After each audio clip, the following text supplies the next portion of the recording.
Hello दोस्तों, नमस्कार। मैं CS कुंदन स्वागत करता हूं आप सभी का। जैसा कि आपको पता है कि आज 25 फरवरी है और हर साल की तरह इस बार भी 25 तारीख को ICSI के द्वारा CS एग्जीक्यूटिव और CS प्रोफेशनल का रिज़ल्ट आज जारी किया गया है। जैसा कि CS प्रोफेशनल का जो रिज़ल्ट है वो 11 बजे घोषित किया जाता है और जो CS एग्जीक्यूटिव का रिज़ल्ट है वो 2 बजे दिन में अनाउंस किया जाता है। CS का रिज़ल्ट जब भी आता है या किसी भी प्रोफेशनल कोर्स की मैं बात करूं, अगर CS के अलावा भी मैं CA की बात करूं या CMA की बात करूं, आज का दिन एक्चुअली स्टूडेंट के लिए बड़ा टफ होता है। इसलिए मुझे लगा कि थोड़ा सा बच्चों से बात करना चाहिए इस वीडियो के माध्यम से। हमेशा लाइफ में आप ध्यान रखें बात, है ना। आज बहुत सारे लोगों को सफलता हासिल हुई होगी। जिन लोगों ने भी आज अपनी सफलता हासिल की है, जिन लोगों को रिजल्ट आया है, जो पास हुए हैं, उनको मेरे तरफ से ढेर सारी शुभकामनाएं। आज ऐसा भी दिन है कि बहुत सारे लोग कंपनी सेक्रेटरी कोर्स क्वालिफाई कर गए होंगे, यानी कि CS बन गए होंगे। उनको भी ढेर सारी शुभकामनाएं आप और उनके उज्जवल भविष्य की मैं कामना करता हूं। लेकिन इसके अलावा जो लोग CS एग्जीक्यूटिव पास किए हैं उनके लिए, या जो CS एग्जीक्यूटिव का एक ग्रुप पास किए हैं उनके लिए, या CS प्रोफेशनल जो एक ग्रुप पास किए हैं या दूसरा ग्रुप जिनका निकला हुआ है, यानी कि जो अभी इस कोर्स में बने हुए हैं, उनके लिए भी कहीं ना कहीं जिनका रिजल्ट आया है उनके लिए भी आज उत्साह वाला दिन है और कहीं ना कहीं उनको आज खुशी मिली होगी रिजल्ट को पा करके। लाजमी है, जब आप मेहनत करते हैं तो स्वाभाविक है कि एक एक्सपेक्टेशन होती है ना। तो स्वाभाविक है जब उसका फल मिलता है तो खुशी की अनुभूति होती है। लेकिन जो सबसे इम्पोर्टेंट बात है वो बच्चे जिनका रिजल्ट आज नहीं आया, वैसे बच्चे जो पढ़े लेकिन उनका रिजल्ट किसी कारण से अगर नहीं आया, उन्हें क्या करना चाहिए। ठीक है, हमेशा ध्यान रखिए बात, जो भी प्रोफेशनल कोर्स है, जब भी मैं पढ़ाता हूँ बच्चों को तो मैं उनको एक बात ज़रूर बोलता हूँ कि जब आप CA और CS जैसे कोर्स में इनरोल होते हैं तो आपको पहले दिन से दिमाग में रखना है कि हमें CS बनना है, CA बनना है। ये ज़्यादा इम्पोर्टेंट है मेरे लिए, है ना। फेल्योर मैटर ज़्यादा नहीं करता है। और हमेशा ध्यान रखिए, failure is a path of success. बातें ये हैं कि जितने भी CS हो, CA हो, आप उनसे बात करेंगे तो शायद आपको 1000 में 1-2 लोग ऐसे मिल जाएंगे जिनका एक ही अटेम्प्ट में क्लियर हो गया होगा। यहाँ पे समय देना पड़ता है। यहाँ पे आपको अच्छे से पता है कि एंट्री बहुत इजी है लेकिन एग्जिट इतना आसान नहीं है, एग्जिट थोड़ा सा टफ है। अगर मैं IIT जैसे कोर्स की बात करूँ, IIM से MBA की बात करूँ, अगर मैं मेडिकल साइंस की बात करूँ, जो लोग डॉक्टर बनते हैं, तो वहाँ पे आप देखोगे कि एंट्री टफ है, यानी कि एंट्रेंस को क्वालिफाई करना टफ होता है। क्लैट की एग्ज़ाम की बात करूं, है ना, तो वहाँ पे एंट्री टफ है लेकिन एग्जिट टफ नहीं है। लेकिन जो प्रोफेशनल इंस्टीट्यूट्स हैं, CS की मैं बात करूं अगर, चाहे CA की बात करूं, तो यहाँ पे एंट्री आसान है लेकिन एग्जिट थोड़ा सा टफ है। तो लेकिन इस कोर्स के दरम्यान जो आपकी जर्नी होती है, इसमें आपको बहुत कुछ सीखने को मिलता है। सबसे पहली बात इसमें यही है कि आप एकेडमिकली बहुत अच्छे होते हैं, पास होते रहते हैं, पास होते रहते हैं। यहाँ पे धक्का जो लगता है फेल होने का, जो सदमा लगता है, तो ये वो समय है जो आपको ये सिखाता है ना, कि how we have to bounce back. हमको फिर से दोबारा इस जर्नी में कैसे आना है। और आपको पता है, जो खिलाड़ी पिच पर टिका हुआ रहता है ना, मैच के जीत में भागीदारी उसी की सबसे ज़्यादा होती है। तो यहाँ पे भी बात वही है कि हार फेल बहुत ज़्यादा मैटर नहीं करता। मैटर ये करता है कि हम अपने कमियों को समझ करके, जो भी एग्ज़ाम में हमसे कमियां हो गई, खामियां हो गई, उस गलती को समझ के हम अगले बार कैसे हम अपीयर हो रहे हैं एग्ज़ाम में। अब गलती क्या होती है बच्चों से, जो मैं सबसे ज़्यादा कमी देखा हूँ, महसूस किया हूँ बच्चों के साथ, वो मैं ये देखा हूँ कि बच्चे 100% क्वेश्चन अटेम्प्ट ही नहीं कर पाते हैं। वो जो टाइम का बर्डन है 3 घंटे का, और जो नंबर ऑफ़ क्वेश्चन इतने ज़्यादा पूछे जाते हैं कि बच्चे अटेम्प्ट ही नहीं कर पाते हैं। ध्यान रखे बात, मैं 100% की गारंटी नहीं दे सकता बच्चों को, लेकिन हाँ, ये प्रोफेशनल कोर्स है। आप ये ज़रूर ध्यान रखें कि कम से कम आप 90 टारगेट लेके चलें। आपको 90 प्लस जाना होगा कहीं ना कहीं। नहीं अगर जाते हैं 90 प्लस तो थोड़ा सा रिजल्ट आने में तकलीफ़ आपको हो सकती है। तो यानी आपको टाइम मैनेजमेंट पे सबसे ज़्यादा ध्यान देना है। बच्चे पढ़ाई तो करते हैं लेकिन लिखावट की प्रैक्टिस ठीक से नहीं करते हैं। मैंने बहुत बच्चों की कॉपी मैंने देखा है, चूँकि मैं एज ए फैकल्टी भी रहा हूँ, मैं बच्चों को CS के बहुत सारे बच्चों को मैं पढ़ाया हूँ। तो टेस्ट के दौरान जब मैं बच्चों की कॉपी देखता हूँ तो मुझे ये प्रतीत होता है, मुझे ये मालूम होता है कि बच्चों को लिखने में बहुत ज़्यादा तकलीफ़ है। यानी आपको कहीं ना कहीं अपने आंसर राइटिंग पे काम करना होगा। ठीक है, मैं तो इतना देखा हूँ कि सीए और सीएस के बच्चे मार्जिन नहीं छोड़ते हैं, है ना। अब बताइए कि आप एक लीगल प्रोफेशनल बनने वाले हैं, आप एक चार्टर्ड अकाउंटेंट बनने वाले हैं, तो आपसे इंस्टीट्यूट की एक्सपेक्टेशन कम से कम इतनी तो ज़रूर है कि आप कम से कम अच्छा लिखो। और कॉपी जब भी हम लिखते हैं, आपको ये ध्यान रखना बहुत ज़रूरी है कि कॉपी हम लिखते हैं तो हम एग्जामिनर के पॉइंट ऑफ व्यू से लिखते हैं, यानी कि मेरी कॉपी को पढ़ करके जितने आसानी से वो समझ पाएंगे मेरी बातों को, ठीक है, आपको नंबर उतना ज़्यादा दिए जाएंगे। अगर आप उसमें कॉम्प्लेक्सिटी क्रिएट कर रहे हो, अगर आप उसको सही से नहीं लिख रहे हो, तो ध्यान रखे बात, नंबर कट किए जाएंगे। लॉ की अगर मैं बात करूं कि लॉ के क्वेश्चन को कैसे अटेम्प्ट करना चाहिए, लॉ में कैसे आंसर लिखना चाहिए, तो हमेशा आप ध्यान रखिए आपका प्रोविज़न क्लियर होना बहुत ज़रूरी है। लेकिन ये ज़रूरी नहीं है कि आप सेक्शन को कोट करो। हाँ, सेक्शन अगर आप कोट करते हैं तो ये आइसक्रीम ऑन द केक वाली कहानी है, बट हाँ, सेक्शन तभी कोट करें जब आपको सेक्शन अच्छे से याद हो। अगर आप गलत सेक्शन कोट करते हैं तो जो नंबर मिलने वाले भी रहेंगे वो भी नंबर आपके नहीं मिलेंगे, वो नंबर आपके काट लिए जाएंगे। बहुत सारे बच्चों की शिकायत होती है कि सर बुक इस लैंग्वेज में लिखना पड़ेगा, मॉड्यूल के लैंग्वेज में लिखना पड़ेगा तभी नंबर मिलेगा। क्या ऐसा बिल्कुल नहीं है। आप देखना उस आंसर शीट पे ही लिखा रहता है right your answer in your own language. तो आंसर को बुकिश लैंग्वेज में लिखने की ज़रूरत नहीं होती है। हमारा ये कहना है कि आपको अपने लैंग्वेज में लिखना है, लेकिन हाँ, क्वेश्चन का पूछने का जो तात्पर्य है, क्वेश्चन जिस उद्देश्य से पूछे जा रहे हैं उस उद्देश्य को हमें समझना पड़ेगा, यानी कि आपका इंटरप्रिटेशन उस क्वेश्चन के अकॉर्डिंग सही दृष्टिकोण से किया जाना जरूरी होगा। तो इन चीज़ों को भी आपको ध्यान रखना है। टाइम मैनेज कीजिए, अटैम्प्ट 90 से ज़्यादा करने की कोशिश कीजिए। दूसरा है कि थोड़ा सा एग्जामिनेशन का जब समय आता है तो थोड़ा सा अपने आप को फ्री रखने की कोशिश कीजिए, ज़्यादा स्ट्रेस मत लीजिए आप। अब जब आप जून के लिए पढ़ाई करेंगे तो आपको ये ध्यान रखना है कि आज जिन बच्चों का रिजल्ट नहीं आया या वैसे बच्चे जो जून में अपीयर हो रहे हैं जिनका पहली बार अटैम्प्ट है, अगर वो इस वीडियो को देख रहे हैं तो मेरा यही उनसे गुजारिश है कि बीइंग अ प्रोफेशनल स्टूडेंट आपका एक प्रॉपर रूटीन होना चाहिए और आप कोशिश करें कि हर हाल में अप्रैल के एंड तक आपका सिलेबस कंप्लीट हो जाना चाहिए। क्योंकि मई पूरा एक महीना आप जितना ज़्यादा रिवीजन करेंगे और जितना ज़्यादा राइटिंग पे प्रैक्टिस करेंगे आपके लिए एग्ज़ाम उतना बेहतर होने वाला है। तो इन सब चीज़ों का आप ध्यान रखना है। दूसरा है कि एग्ज़ाम के समय में जितना देर आप पढ़ाई करते हैं, पढ़ने के साथ साथ कम से कम अगर आप 4 घंटे पढ़ते हैं तो 4 घंटे में 2 घंटा समय आपको लिखने के लिए देना होगा।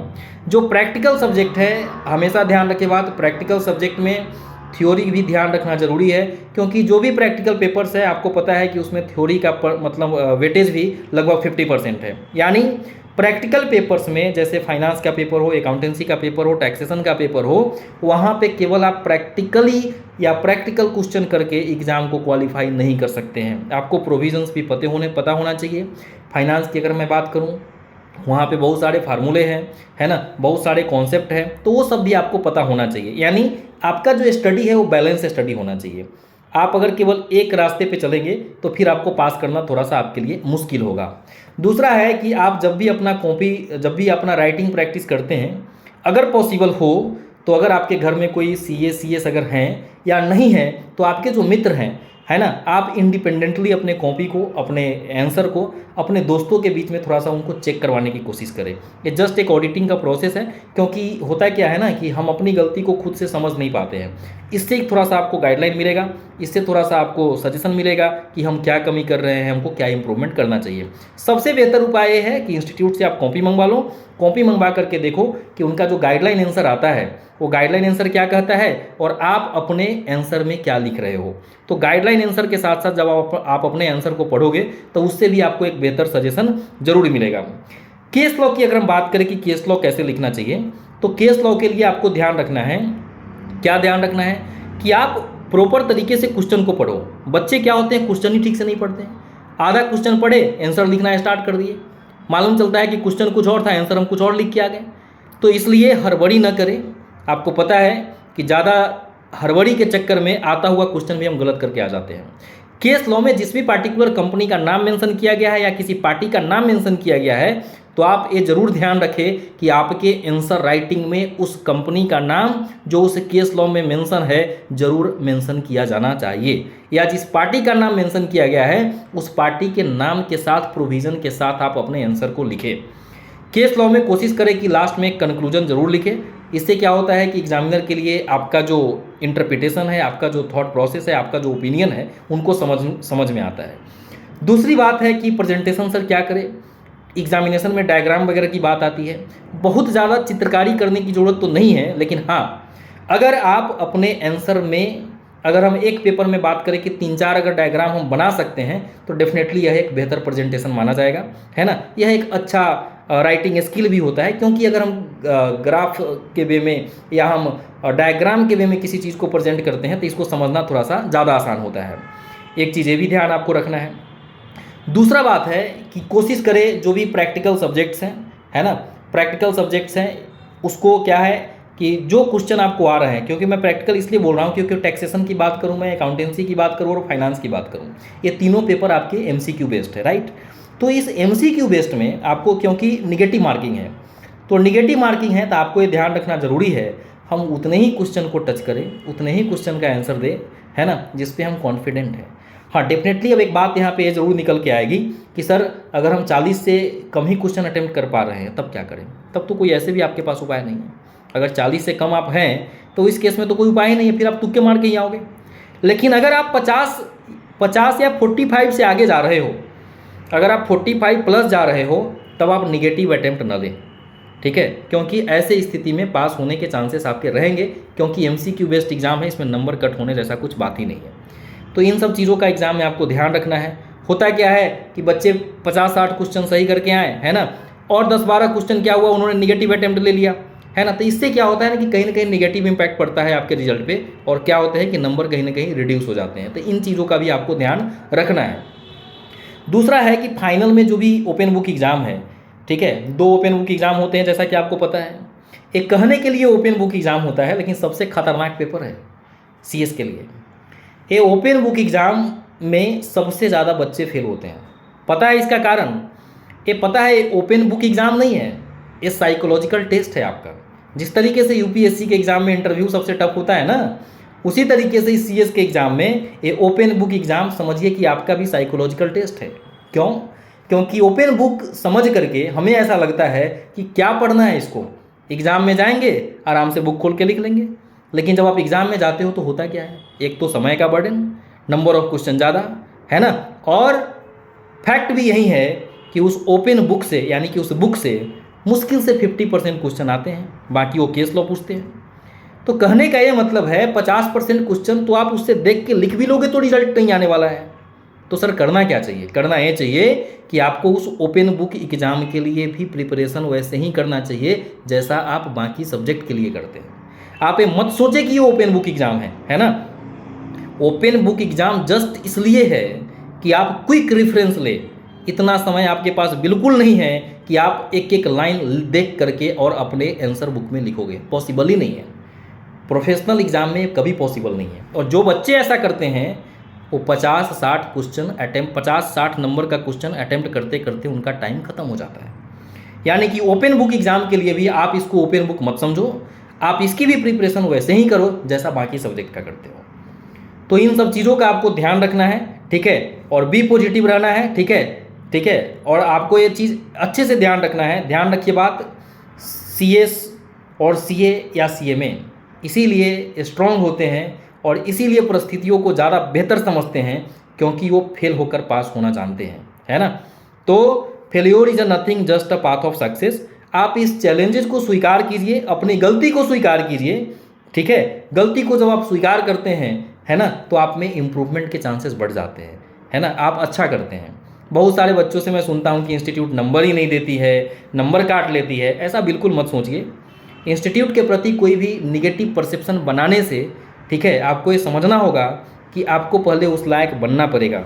जिस दिन आप क्वालिफाई करोगे आपको ये समझ में आएगा कि इंस्टीट्यूट बच्चों के अहित में कुछ नहीं करती है। वो ये चाहती है कि मेरे जो बच्चे बने वो बेरोज़गार न बने, मेरा जब बच्चा क्वालिफाई करे उनका भविष्य उज्जवल हो कहीं ना कहीं। इसीलिए आज वो आपको परेशान जरूर करते हैं ताकि सीएस बनने के बाद आपका जो भविष्य है वो उज्जवल हो और आने वाले फ्यूचर में आपको ज़्यादा परेशानी नहीं हो।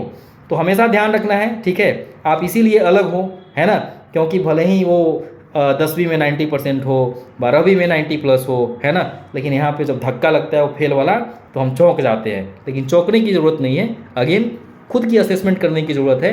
1-2 दिन का आप समय लीजिए, सामने होली आ रहा है, बट अगेन आपके पास समय नहीं है।